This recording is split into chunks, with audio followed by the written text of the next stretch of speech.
you could see what I see, our communities in unity, no frustration from brutality, with our black nation a reality.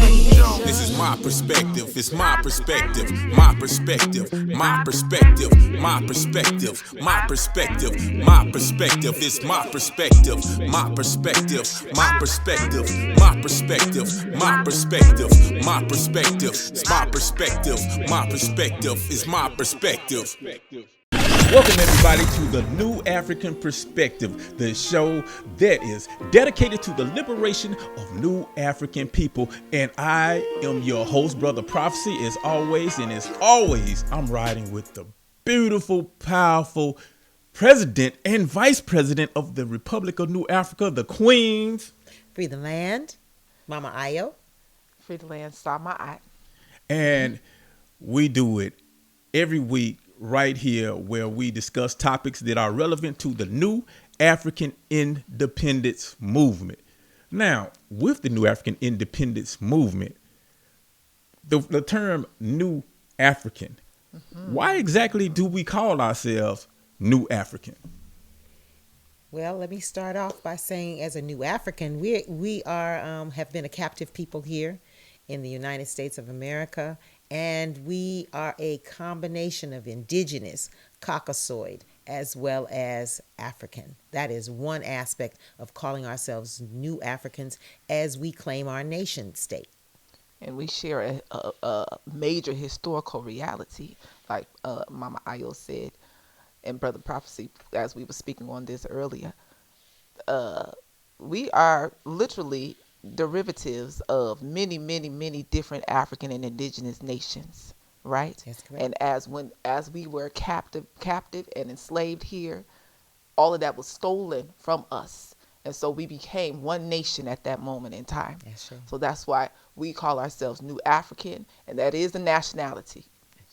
That's right. Exactly. It's important to point out, as you said, originally our ancestors came from many different nations, different states, different cultures, different backgrounds, different languages, from indigenous to Yoruban, Igbo, and we can go on and on and on. But once we were placed under this system of chattel slavery, we lost all of that. And that phenomenon, that event alone created a new nation. Of a new people with a new culture, a new background, new beliefs, new all of that. So really, at the beginning, the Republic of New Africa, the nation, the black nation was created. We didn't have the power to define ourselves. We didn't have the power. We didn't have control of the land and all of these things. But we were an oppressed nation. That's the very definition of an oppressed nation. And it wasn't until 1968 with our ancestors like Queen Mother Moore and others who got together at the nation conference, and they said the name of our nation would be the Republic of New Africa. That's right. So as you said, New African, that's our nationality. That's correct. Before, when we lost our previous nationalities, they did a real disservice to us. And how good does that feel, being a lost people, right? And then being found when you say we consider ourselves new African. Based upon our common historical reality, we are new African. And we are here to build for self. Our focus is land, self-determination, and independence, right? Yes, plebiscite and reparations. There we go. Yep, and exactly. and remember what they did. Now, not only did they take our nationality, they actually tried to give us another word that they call us, and it's really disrespect for our ancestors, and a lot of us still do this. But instead of being Igbo or Yoruban or whatever we were back then, they just called our ancestors slaves.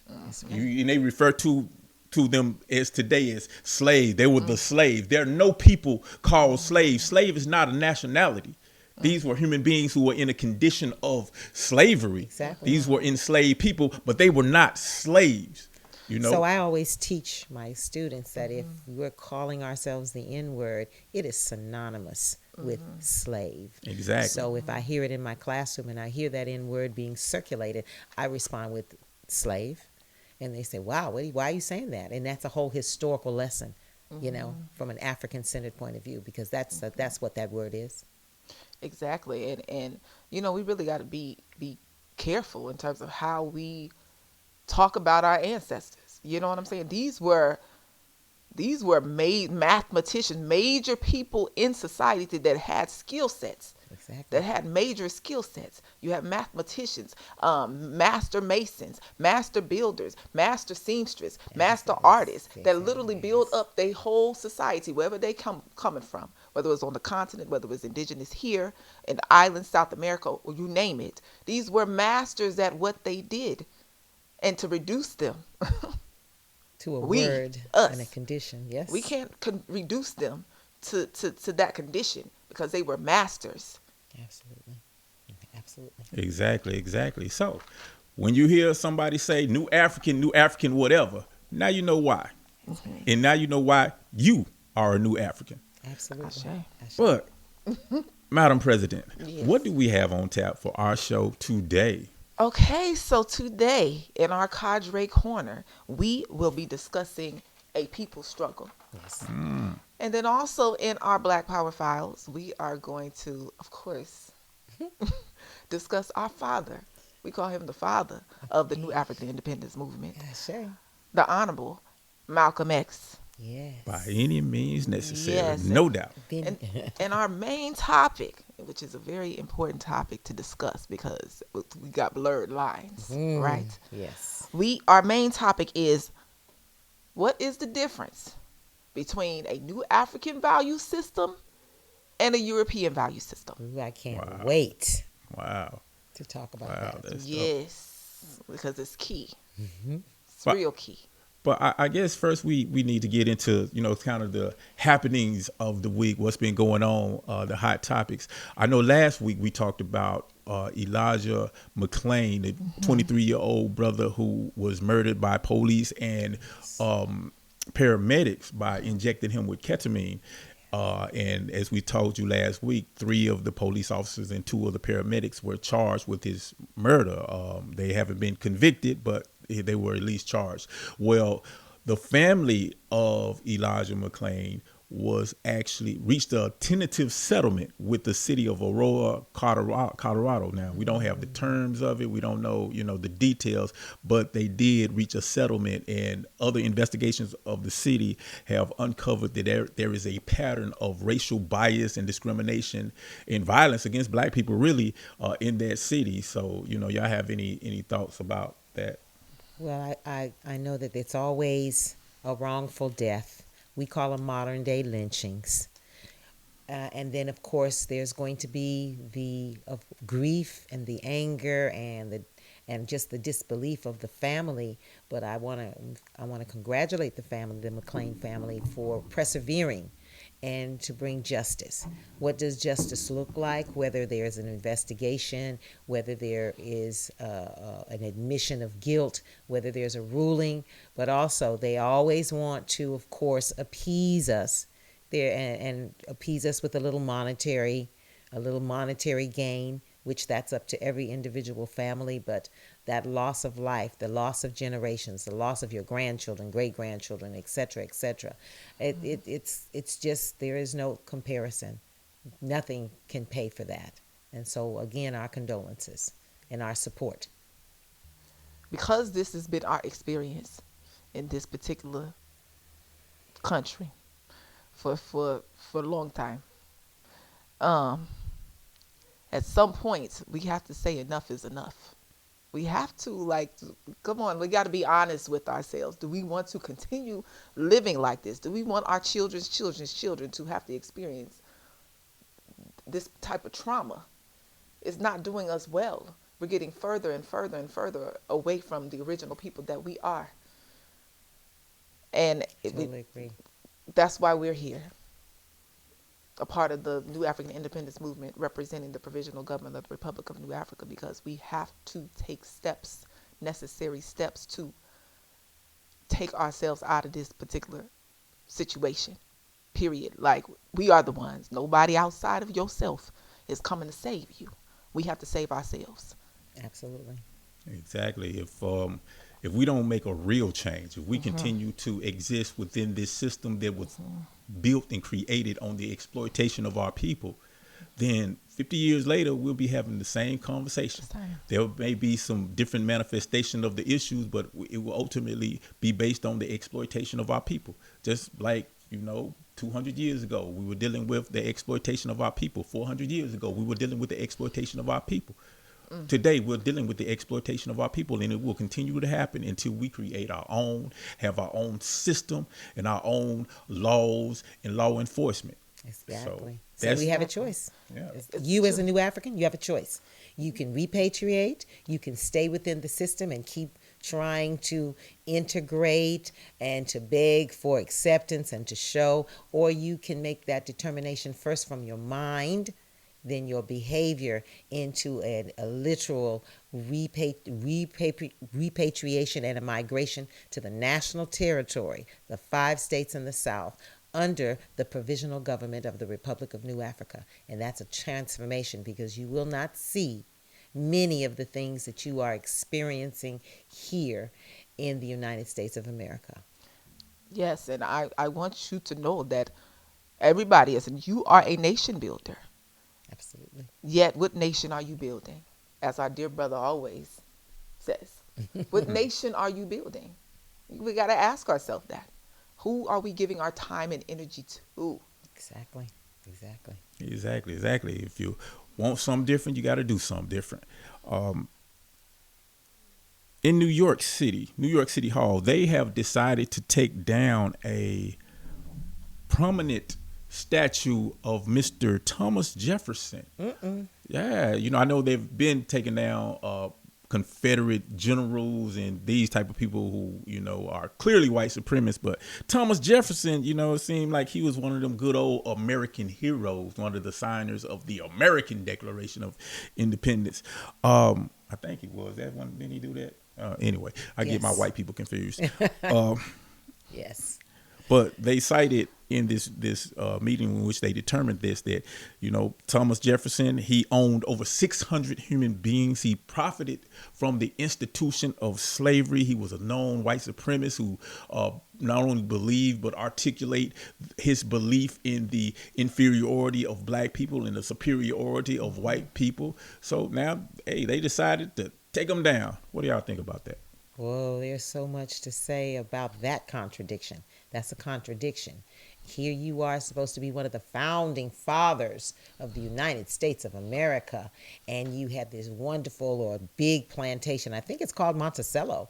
And here you were with a secret room pedophile to a young woman, Sally Henson, and you're impregnating her. You are over and over and over again.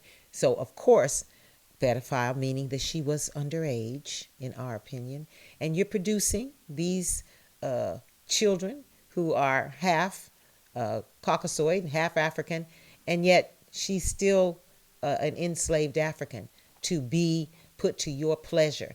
And then to make even matters worse, your children and your descendants, your relatives, wanted to deny this family, to deny the bloodline that runs in these black bodies all this time. It's no accident that their last name was Jefferson, because we all are named after the slave master. Exactly. So my thing is, does it even matter if they stay up or go down? Because if we as new African people are not willing to step 100% out of this paradigm, whether this statue stays up, we know that these people, we should know. As Mama Aya always says, we have to be willing to teach our children and our peoples about what things are from a new African perspective. So we should know, our children should know, that these people are the rapists and the killers and the ones that have stolen land that don't belong to them. So, whether it's up or down, the only thing that matters to me is if we as new African people are willing to step out of this paradigm that does us no good on any level. Yes. Yeah, so when you talk about new African perspectives, we know that our children are being taught certain things about the founding fathers of this particular country. but it has to be put in perspective from our history. Our history says that he, in his big old plantation in Monticello, had 600 slaves, and he was a pedophile. What does that mean? He was taking those young women who were barely 13, 14, maybe 15 years old, and first he was raping them, and then of course making them to bear his children. He had a favorite, Sally Hansen. She's a favorite. How do we know she's a favorite? Because the evidence shows she had a special stairwell and a special room. He could literally walk either from his bedroom up to her bedroom, bring her down, and do whatever. It's a crime against humanity because he took her right of choice. She may have wanted someone else to be her mate, but he took all of that away by forcing her to be his woman and bear him 4 to 5 children. Who knows? And some of those children decided they were light enough that they were going to pass, and they had good marriages, and others had a different color, and they stayed within the new African nation.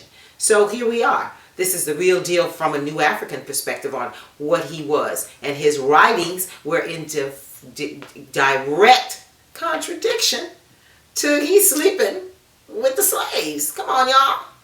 Really. Yeah, I know that a lot of times we get excited when these statues get taken down. I mean, and I understand why. We need to make sure that we put it in a proper perspective, and we control the narrative, and we understand why. And this is an educational, teachable moment, which you all articulated. But we need to make sure that we don't confuse a symbolic gesture with concrete change. Taking down a statue, that's just a symbolic gesture. Even giving us a Juneteenth holiday, that's a symbolic gesture. It doesn't change the objective reality. It doesn't change the concrete conditions. It simply just takes down a statue. Gives us a holiday, gives us something that we can feel good about, a happy moment, but it does not change the material conditions on the ground. So let's not get that twisted. Exactly.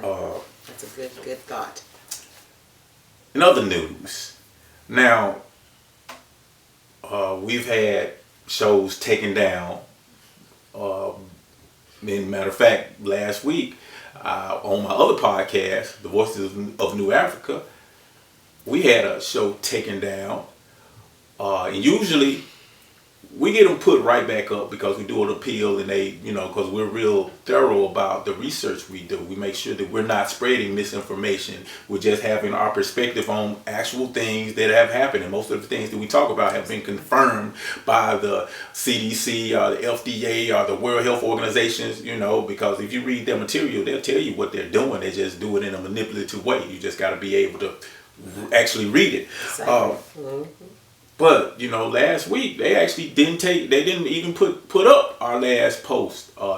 So they're getting real serious with this censorship. Anytime you say something that is against the narrative of the vaccine, pro-vaccine, then they're just basically deleting you and censoring you. So that's something we got to pay close attention to. So with that, we're not going to talk about COVID anymore. Psych, just playing. In Singapore, they're actually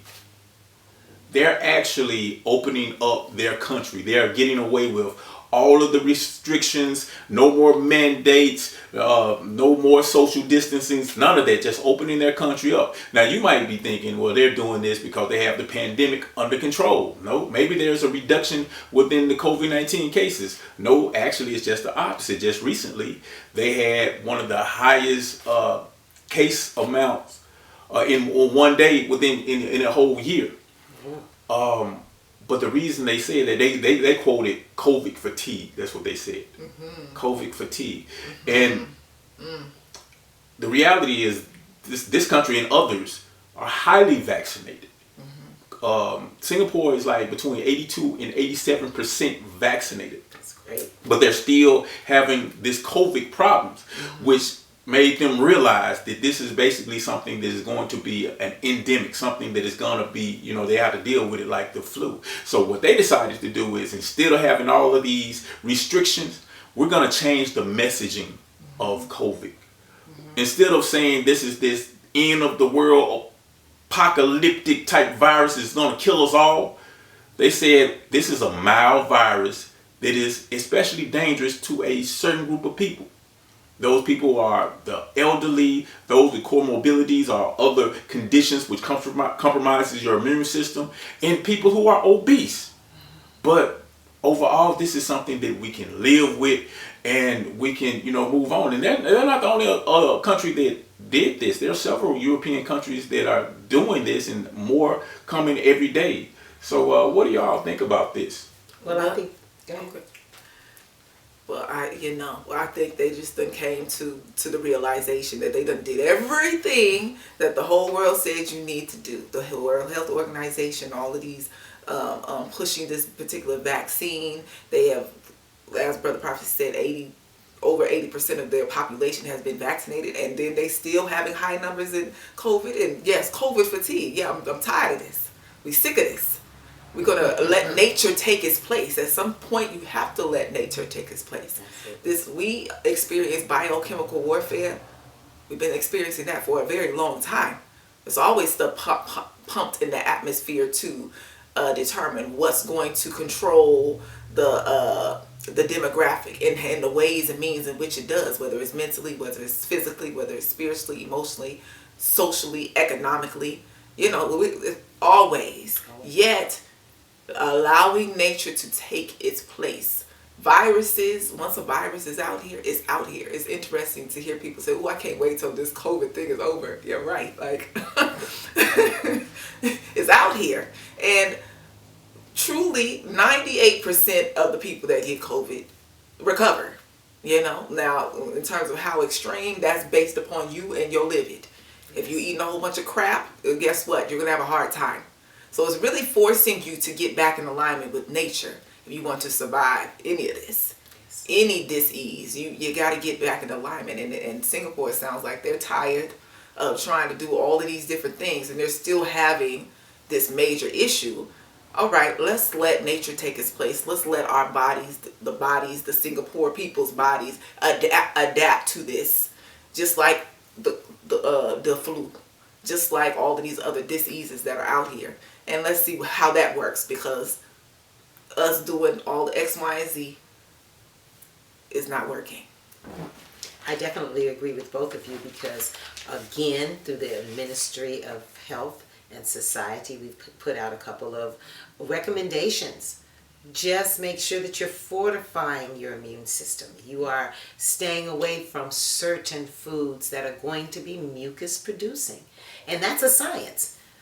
Yes, you may like to eat all these different things, but in order to fortify and to navigate through this particular time, and we're coming into the winter season, which means that the flu, the cold, anything that's going to actually produce more mucus, it should be avoided. Take your vitamins, make sure you're more plant-based, make sure you're drinking plenty of water, alkaline the water. Your body needs to be as alkaline as possible. And there are different foods that you need to be ingesting. And it's hard, because I know we all have our food and drink addictions. But if you want to avoid some of this, and even those of us who are vaccinated, you still have to fortify your immune system. It doesn't mean you're going to be immune. We all heard what happened to Colin Powell. So, and there are others. They will tell you they're still getting COVID even though they're vaccinated. So that means you still have to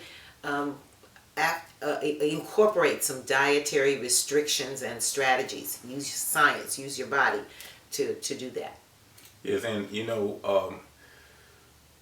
the government, the powers that be, are quick to put a vaccine mandate, but why don't we mandate healthy living? Why don't we put a mandate on exercising, taking care of yourself, having vitamins, making sure that you are physically fit? Because all of these things cut down on disease. Even within COVID, because the healthier you are, the better you are at surviving COVID. That's obvious. So I mean, it sounds hypocritical when people come out and they say, "You got to do this for your health because I care about protecting you." And, I mean, it's just no, you're not. You're pushing some type of agenda, some type of mandate. I mean, which doesn't even make sense, because getting vaccinated, though it may slow down the spread, it doesn't stop the spread. Exactly. We know that people still get it, people still spread it, people still get sick and die from it. You know, if you was really serious about that, about actually dealing with the COVID-19, you wouldn't mandate a vaccine. Their test will tell you if you're infected or not. And they're simple. Their test that will tell you if you have the antibodies, if you have immunity. Their test that will tell you if you are contagious or not. You know what I'm saying? Which, if you're trying to stop the spread, then just give everybody a test to see if they're contagious or not. Then you'll know exactly whether, you know. But anyway. Right. So with that analysis, that tells us that we live in a capitalist society. Thank you. That does not care about your well-being. No, it wants to feed off of you. Thank you. Period. Yes. It's not for a capitalist society. It's no benefit in giving you good information for your health, because they make more money if you're sick. Yes. Same people in charge of maintaining your health and you being healthy are the same people who benefit from you being sick. That's a contradiction within itself.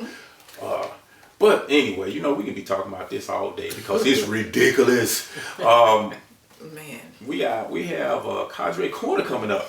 Yes, we do. And of course, this week we're going to be talking about a nice little short booklet called A People's Struggle. And it is an analytical outline. Hold on, don't give it all away yet. We're going to get to that right after this at the New African Perspective. Free the land. Imagine your life with no drama. You live with no trauma. Your chest got more cum. Live in our own. We all know the problems. We can see them. We can feel them. They're all around us. But aren't you tired of just talking about the problem? Let's talk about the solution. Free the land. Join us for New African Nation Day 54, March 25th through 27th, 2022 in Birmingham, Alabama. Free the land. Study the writings, speeches, documents of our freedom fighters in order to free our neo-colonialized minds. This is the Cadre Corner. Well, today I'm going to talk a little bit about this nice little booklet. It's called The People's Struggle, and it's an analytical outline of the struggles of Africans in North America. This book caught my attention, this booklet I should say, caught my attention because it has a sister and a brother holding a nice weapon. And I said, oh, okay. This is, and of course it's been produced by the PGRNA. And you know what? This particular booklet, according to what it says on the cover, was written in January of 1986. And I'm saying this because it was definitely a kind of a synopsis, a brief history of our struggles in this particular country. And let's just do the math. If we declared ourselves independent in 1968, this book was written in January of 1986. That meant that the nation was still existing, still producing its propaganda and its works 18 years in. And I was excited because it literally goes through the indigenous people who were here. Instead of them being called tribes, just like any other nation state, they should be, of course, get accorded the respect of saying they were states. There were states of different types of Indians here, or natives here, when, of course, they were conquered by the European. It also talks about how we, as an African nation, began to exist from the time that we were brought here in the early 1600s. And we know that during that time, the Black Panther Party, the Republic of New Africa, all nations around this world who were trying to seek independence in the early 60s and 70s, they were attacked. So we know that in order for us to keep it existing, we had to have strong determination. and we were fighting for self-determination. And many of our leaders were assassinated. Our organizations, our movements, our nations were infiltrated, and still are, by the way. So this particular booklet poses some questions and provides some answers, which I'm encouraging all new Africans in your study groups, your cells, your book clubs to go over this particular booklet. And why do we have the right to establish an independent nation here in North America? Well, of course, it's based on international laws. It's based on our right to self-determination. Along with this, we have excerpts, including in the book, the 8 strategic elements, which goes over why it is necessary from a strategic point of view to have individuals who are highly skilled or are willing to be highly trained and highly equipped to build this particular nation. And finally, at the end of this booklet, there are 4 steps to being victorious. And of course, we are pushing for a plebiscite. We're pushing for reparations. By no means are we going to, of course, ignore the fact that we are owed, because we built this country on almost 357 years of labor, sun up and sun down. This booklet is a great read, comrades. I encourage everyone to read this book, to discuss this book, because the information that was written in 1986 is still valid. And one thing I wanted to share with you is that in this book it says specifically, because I've heard different people say different things about how many delegates showed up in Detroit over a 2 to 3 day period. And this book, according to the writer, and I believe it's Obadeli who wrote it, 500 specifically. 500 delegates showed up at the conference, which led to, of course, the provisional government's establishment of their Declaration of Independence. And I yield. All right, now that was an excellent cadre corner, a people's struggle. There it is right there. Is it anywhere we can get this document? That's a very good question. Again, we're encouraging all new Africans to go to the website www.pg-rna.com. Go in and register, create your own login, take a census poll, and click on some of the documents. We are constantly uploading new African documents to help in your work, study, and training sessions. So we are very, very confident that very, very soon this document will be available for download. Okay, all right. So I guess that leads us to a very important question, our topic that we need to tackle today. And that is,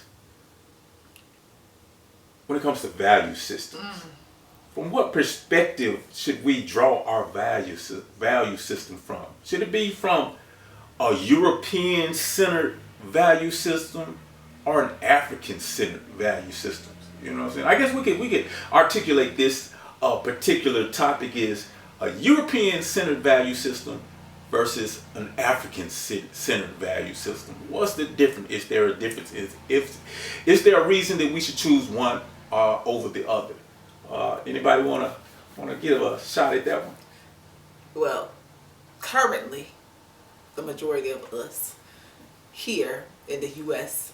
are living and experiencing a European value system. How is that working for us as a collective, right? And I'm saying collective because from an African-centered perspective, the collective, the community is always more important than the individual. The European society is more individualistic. So you'll have people say, well, so-and-so made it and they have X, Y, and Z and they're doing, yeah, but what about the rest of people around them? How is it going for us as new African people as a whole, living within this paradigm of a European-centered paradigm? It has only been destructive for us, period, on every level, no matter how you look at it. Throw some questions, leave comments and questions so we can, open the dialogue for discussion to make sure that we're answering and being very, very clear when we discuss these particular topics, so there will be no confusion. right? We welcome all comments. Yet from an African-centered perspective, we make sure that whatever it is that we do benefits the all, right? An African-centered perspective, just from studying our original cultures, from indigenous to African, we all of them were more in alignment with universal law and order, more in alignment with nature, more in alignment with the ways and means in which the societies were built, were more in alignment with nature. Absolutely. So it's a lot of different things that you would never find. You would never find somebody homeless, find somebody starving, it just wasn't it. We didn't really run into things of that nature until colonialism, right? Exactly. We didn't, because the people have always had access to the land. The people have always had access to resources. Yet when a nation is, or land is colonized, your natural birthright is taken away from you. Absolutely. So we're going to just continue this discussion, but I just want to start off with that. Well, when we talk about value systems, and I agree with Sister Sa that values are a little bit different. They're skewed because we believe that we are in harmony with the earth. We believe in, of course, the principles of Ma'at, the principles of the Nguzo Saba and the Ma'at. Some people say 44 laws of Ma'at, some people say 77. The whole point is it talks about every aspect of life, talking about jealousy, envy, taking care of the earth, taking care of our children, taking care of ourselves. Don't desecrate, the offerings to your creator force. There are so many different things, and you think about those behaviors, those values every day, and then you come and you are a conquered people, people who've been taken away from all of those value systems. The sense of community, the sense of marriage, the sense of birth, even the sense of how we revere death, and the way we practice these particular institutions, and it's totally skewed. It's totally skewed. So for us to have all these values inherently that we've been living for thousands of years, and to come under an oppressor that takes all of those values away, and for the last 400 years now to be forced to look at the world through a different lens, it creates a dis-ease, it creates dysfunction, it creates trauma, and we have to be able to remember to re-implement African values, because they are in total opposition of European values, and I mean that with all sincerity, in direct conflict, because they're conquerors and we are more holistic and communal in our views. That's great points. If we just go down the line and just list the values and compare, contrast. In a European value system, they value the individual. Absolutely. In the African value system, we value the collective, as you all talked about. The individual, because Europeans value the individual, you can have things like having the top 1% of the population controlling over 40% of the wealth, having the top 10% of the population controlling over 90% of the wealth, which leaves 90% of the population, not just in the United States, but in the whole world, struggling, fighting over the remaining 10% of the wealth. You see why there's so much conflict in the world, so much violence and issues going on in the world, because of the system in which has been put upon the masses, put upon the entire globe. Exactly. When you look at a European value system, they value competition. Yes. In the African value system, we value cooperation, Absolutely. working together, creating harmony. Where in European, they create conflict. That's why if you study European history, it's filled with value. Everywhere European people have went, there's been violence, there's been war, there's been destruction, there's been disease. That's right. This is because that is the nature of the value system that they hold. And if you look at our community, when we adopt this value system, we bring about the same things to our community. So when you look at the violence and all of the destruction in our own communities, it's because we're not following our natural mind. We have the mind. We are African people with the mindset of Europeans, right. and it does not work for us. You know, if you look at European value systems, they value, as far as an economic system, what they set up is capitalism. Exactly. Our economic system has always been a communal type thing, where everyone works out, everyone helps each other. Everyone has a responsibility. If you look at the Nguzo Saba, you know, we have something called a collective working responsibility, cooperative economics. Exactly. You know, when they created Kwanzaa in the Nguzo Saba, it was brilliant because they draw from the best of our African value system and incorporated it into a holiday that we can incorporate into our lives every day that would put us in an alignment to where we need to be, to our natural self, to bring us back to our natural African self, so we can create a culture that works for us instead of working against. That's very, very true. Yes, a culture that works for us. Literally, those are some powerful words, Brother Prophecy. No You doubt. said a whole lot. It makes me think about our the educational system within this European system. How all the subjects are segmented.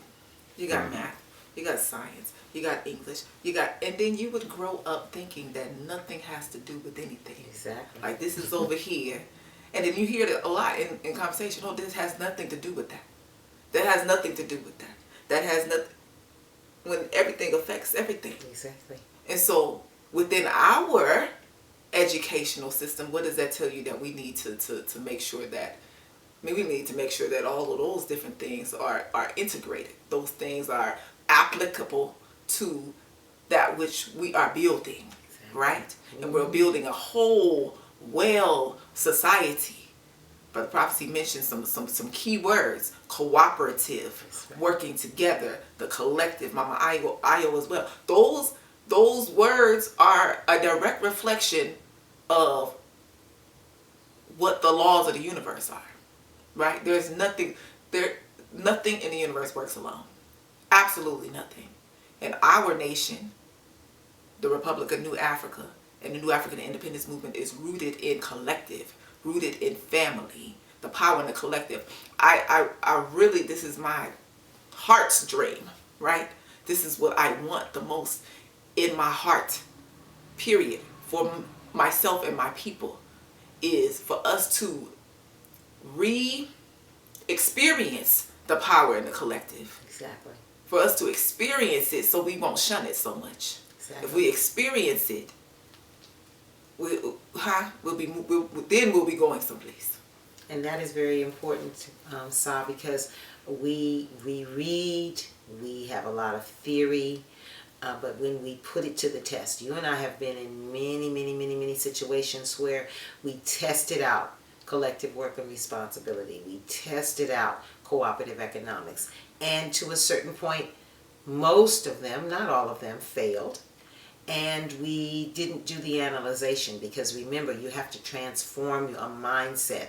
Just because you switch to being New African and saying New African and throwing up fists does not mean that you are. We have to do the work. We have to work together, love together, cry and analyze, which of course comes into that criticism and self-criticism, to build and to say that's a value that we don't want to have within our midst, because it's destructive, because it causes contradictions. That value is not, because the group, it's about the group. That value that you're bringing up is not valid for what we need to move forward in our particular paradigm, our particular time of building, rebuilding.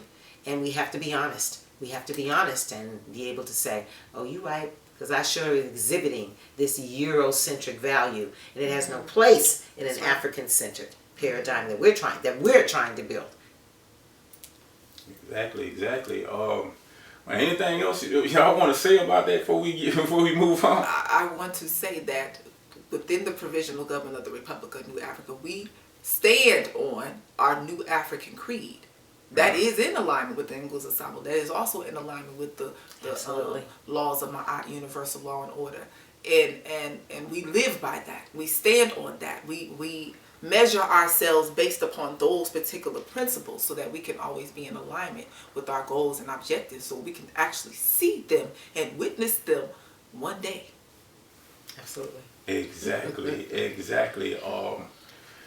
Very important topic. Very important that we understand that if we're talking about creating a new nation, and we get this nation and we free the land and we create our own, empower our own government, if we bring about the same system, whether that's the economic system or their complete value system, we're going to get the same results, and we'll just become oppressors of our own people. And like I always say, we don't want to switch out black or white oppressors for black oppressors.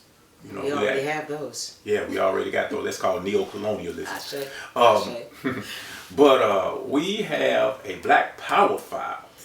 Ooh, Emphasis yes, on it power. is. Emphasis on power. Yes, we will be discussing our father of the New African Independence Movement, the Honorable Malcolm X.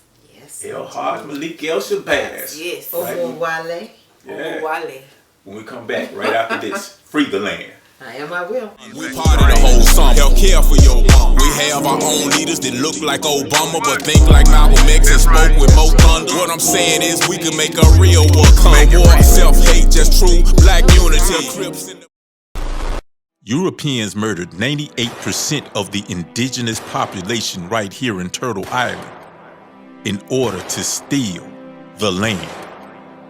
An entire nation of African people were captured and forced into a brutal system of chattel slavery just so they could work and cultivate the land. All wars are fought over land, not over terrorism, not over religion, not even to win the hearts and minds of the people, but for the actual land and the resources within the land. So it is safe to say that land is the foundation to all freedom. So if we truly want to be free, then our struggle is for land. Free the land.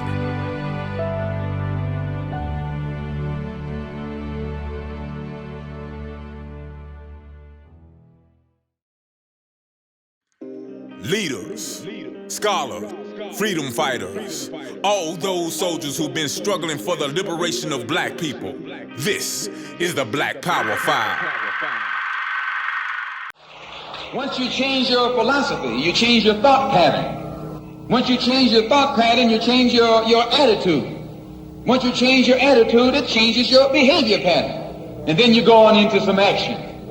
As long as you got a sit-down philosophy, you'll have a sit-down thought pattern. And as long as you think that old sit-down thought, you'll be in some kind of sit-down action. They'll have you sitting in everywhere. It's not so good to refer to what you're going to do as a sit-in. Then right there, it castrates you. Right there, it brings you down. What goes with it? Think of the image of someone sitting. An old woman can sit. An old man can sit. A chump can sit. A coward can sit. Anything can sit. Well, you and I have been sitting long enough, and it's time today for us to start doing some standing and some fighting to back that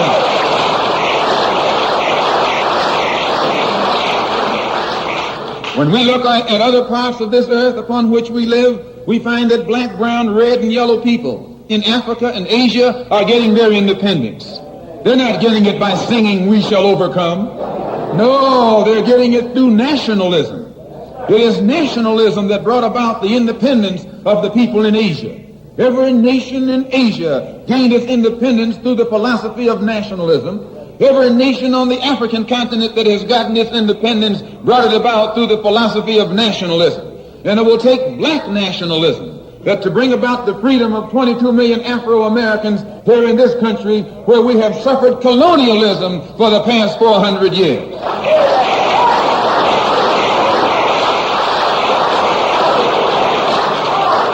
America is just as much a colonial power as England ever was. America is just as much a colonial power as France ever was. In fact, America is more so a colonial power than they, because she's a hypocritical colonial power behind it.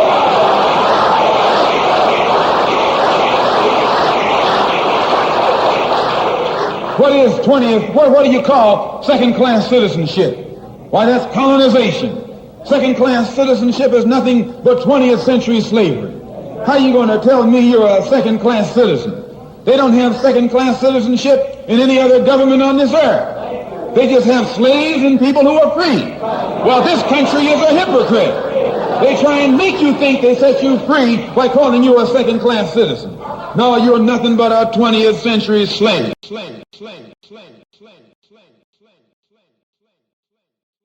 Well, those were the wise words of the father of the New African Independence Movement, Malcolm X, the one and only, the only one.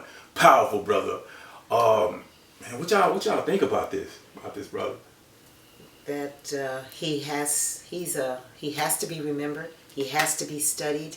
I think that his book, the autobiography of Malcolm X, is a rites of passage must. Changed my life. For young men and young women. I think that his life and legacy continues. You know how they say you can kill the messenger, but you cannot kill the message. That is what we are as New Africans. His message, his belief in justice is the foundation on which we know that the Republic of New Africa rests. So he's just one of our messiahs. Exactly. I think he's an international messiah. Absolutely. Right, a Pan-African messiah. Exactly. I mean, it floors me at how this brother literally is living forever, right? Because his brothers and sisters, like ourselves, who have taken in that information and taken it to a whole nother level, right? And embodied it, said, yeah, we need independence. Yes, let's do that. Where we doing it? So I have a major question. As loved internationally, worldwide, as the Honorable Malcolm X is, why is it that our people, for the most part, because we're still in the same situation, are not embracing his teachings in terms of land, independence, self-determination, doing for self and defending ourselves? That's all. That's my question. And that is an extremely good question, because a lot of people look at Brother Malcolm we look at a lot of our leaders, our freedom fighters, in the sense of a symbol. They love the symbol. And that's dangerous when you just reduce our freedom fighters to a symbol. Absolutely. You know, symbols are great, but we have to make sure that we have the concrete facts behind what the symbol represents. Because what you will find is European people will take our same symbols and use it to articulate their struggle. They do that with Martin Luther King. All the time. You see these white racists, quote Martin Luther King, and some of them even try to do it with Brother Malcolm. Mm-hmm. And we do it with Malcolm all the time. We'll have a Malcolm t-shirt hat with X on it, but have no idea what Brother Malcolm actually stood for, what he was advocating for. And when you study this brother, he was one of the most extremely relevant brothers, even today, because one, like so many of our brothers, he didn't start out conscious. He didn't start out with a new African perspective. He came from the streets. He was in prison. And in prison, he was able to transform his criminalistic mentality to a revolutionary mentality. It's something that we work on all the time. And when he came out, if you listen to this brother speak, you can take what he said back in 1963 and apply it to today. Absolutely. And it's still relevant. Listen to how he talks about the police. Listen to how he talks about liberals, which we talked about last week. Listen to how he talks about nationhood. That's right. It's still relevant today. And the brother was just somebody we have to study. He has to be more than just a figure on a t-shirt. We have to embody what he stood for. Yes. And it's a lot of, at the end of the movie, the Malcolm X movie, it said, I am Malcolm X. But we really have to become Malcolm X. That has to be for real. Yes, absolutely. And for me, I think the epitome of his work, his sacrifices, to know that he honored his queen. She was there, and his children, of course, making sure that they understood that his struggle was a righteous struggle. It was valid. And for me to internationalize and to put new African people on the map, especially internationally, by calling the abuses that we suffered in this country and still suffer in this country, human rights abuses, and nobody can tell me otherwise. That particular move, when he founded the OAAU, was almost as if he was signing a death certificate, because to launch us at that particular time in the 1960s into the world court claiming human rights abuses, just like Garvey did in his Declaration of Negro Rights, it's unprecedented. It's unprecedented, and that's why we stand today on his shoulders and in his arms, continuing his legacy. No doubt, no doubt. Now, unfortunately, we're just about out of time. You know, we could talk about this for weeks and weeks and weeks, months and years, but we got to go. Enjoy it as always. Join us next week at the New African Perspectives. I am Brother Prophecy for Madam President Salma Ott and Madam Vice President Mama Ayodele. Free the land. We will win the war. I am, I will, by any and all means necessary. Truly be if we were truly free. Miseducation, the lies that be fooling me. Uncle Tom sell out coons, no buffoonery. Eliminate the cruelty, just plenty opportunity. No killing each other, it's just peace between you and me. This is how we do with our own black nation. Fight for land, independence, nationhood, reparations.